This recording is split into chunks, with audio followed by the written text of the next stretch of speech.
নমস্কার নমস্কার নমস্কার। আমি আপনাদের স্নেহের ও ভালোবাসার কবি সুব্রত মিত্র অত্যন্ত আনন্দের একটি সংবাদ নিয়ে এসেছি, যা আমার জীবনকে এবং আমার সকল শ্রোতা বন্ধুদের মনকে আনন্দে পুলকিত করে তুলবে। আমার ব্যক্তিগত জীবনের সেইভাবে কোনো তথ্য বা বেদনামৃদুর কোনো ঘটনা আপনাদের সামনে কোনোদিনই আমি সেইভাবে তুলে ধরিনি, কিন্তু আমার জীবনের আমি আমার জীবনের কথা বলতে হচ্ছে বাধ্য হয়ে, কারণ আমি বিভিন্ন জায়গায় বিভিন্ন সময়ে ধরা পড়ে যাচ্ছি। কোথায় পালাবো, কোথায় যাব, সব জায়গায় যেন ধরা পড়ে যাচ্ছি। আজকের কি হয়েছে জানেন? আজকের এক আশ্চর্য ঘটনা ঘটে গেছে, যা আমার জীবনের স্মৃতিতে, মনের মণিকোঠায়, হৃদয়ের অঙ্গনে চিরতরে গচ্ছিত রাখা থাকবে। আমি পেশাগতভাবে আমি একজন গাড়ির চালক, কোনোদিন আপনাদেরকে বলিনি।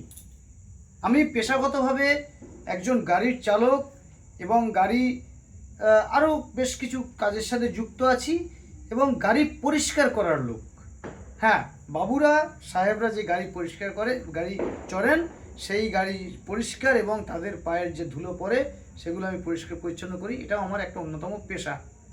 কিন্তু আজকের আমি গাড়ি চালক হিসেবে আমি আমার বহুদিনের পরিচিত একটি পরিবারকে নিয়ে হাওড়াতে গিয়েছিলাম।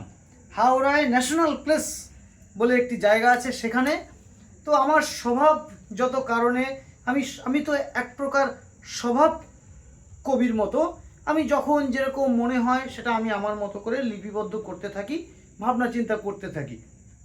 সেটা সাহিত্যের কথা হতে পারে, বক্তব্যের কথা হতে পারে, সমাজের নানান বিষয়বস্তু নিয়ে।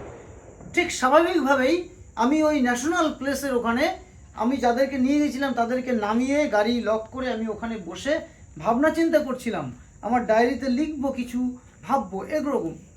আমি হঠাৎ দেখতে পাচ্ছি আমার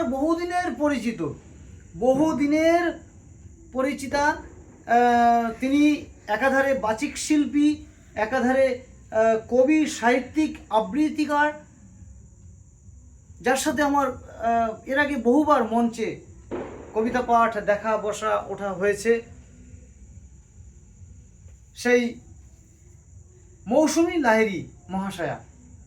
হ্যাঁ, কবি মৌসুমী লাহিড়ী ম্যাডামকে দেখছি দূর থেকে হেঁটে আসতে। ওনার চলন, ওনার শারীরিক উচ্চতা এবং চুলের যে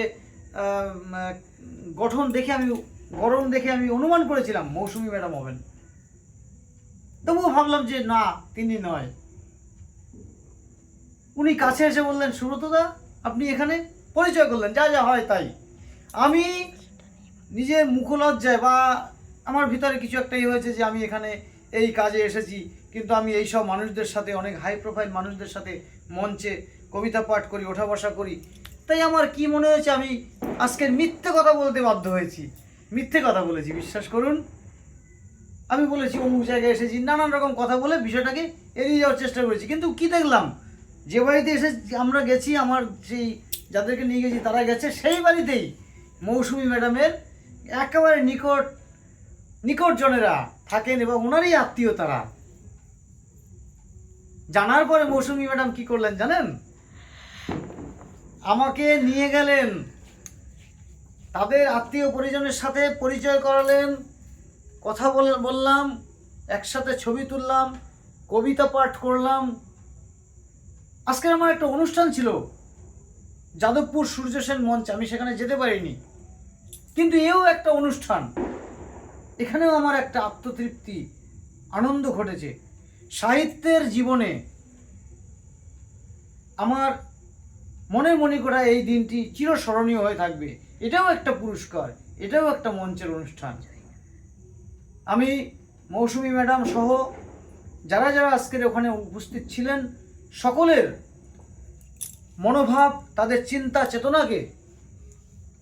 চেতনার মাধ্যমে তাদের প্রত্যেককে আমি নমস্য ব্যক্তি বলে গণ্য করলাম। সকলে খুব ভালো থাকবেন। আমাকে এভাবেই আপনারা শ্রদ্ধা, স্নেহ, ভালোবাসা, ভক্তি দিয়ে আমার সাহিত্য চেতনাকে আরও এগিয়ে যেতে সাহায্য করুন, আমাকে উদ্বুদ্ধ করুন, এই কামনা রেখে আমি আজকের মতো বক্তব্য শেষ করছি। দক্ষিণ কলকাতা সংলগ্ন গড়িয়া নতুন দিয়ারা রবীন্দ্রনগর থেকে এতক্ষণ ছিলাম আপনাদের স্নেহের ও ভালোবাসার কবি সুব্রত মিত্র। সকলে খুব খুব ভালো থাকবেন। নমস্কার।